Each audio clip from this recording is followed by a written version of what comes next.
Hello and welcome back to Roll for Hive. This is a show where the Hive Mind and the Dice Gods collaborate to create as a custom scheme whilst helping me get rid of that pile of shame.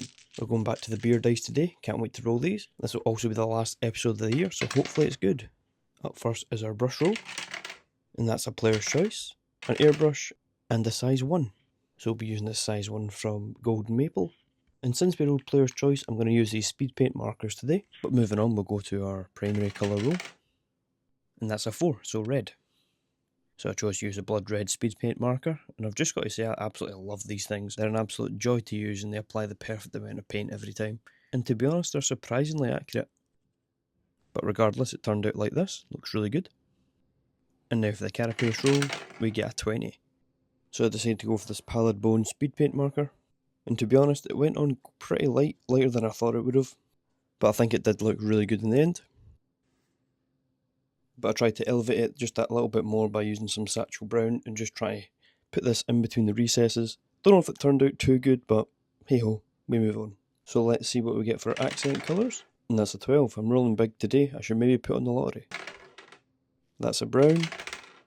And then 11, so silver. So I've decided I'm just going to use the Satchel Brown that we used earlier on.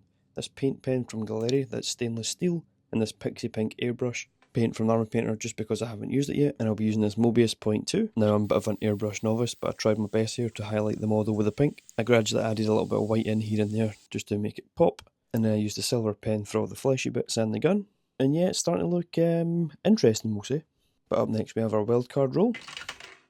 Oh, I've landed Grimdark. Grimdark 2 weeks in a row, but hey ho. So we're going to be using this Streaking Grime today. Slap this on this model all over. This stuff stinks. In hindsight, probably should have wore gloves, but well, as you can clearly see, I did not. I then took a sponge and very carefully whisked away some of that streaking grime we put on earlier on, leaving it in the recesses. And it turned out okay, I guess. But finally we have our base roll, and that is Swamp.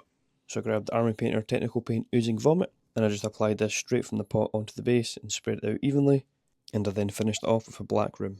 And that is us done, guys. I'm not entirely sure what I think about this one, but it didn't turn out too bad. But please let me know your thoughts down below, and also what would you call this Hive Fleet? As this will be the last episode of 2025, I just want to say a massive thank you to the support we've had on this series. Let's see what crazy creations we'll get in 2026. I'll also take this moment just to say a happy new year to you all, but as always, I'll see you next week for Roll for Hive Fleet.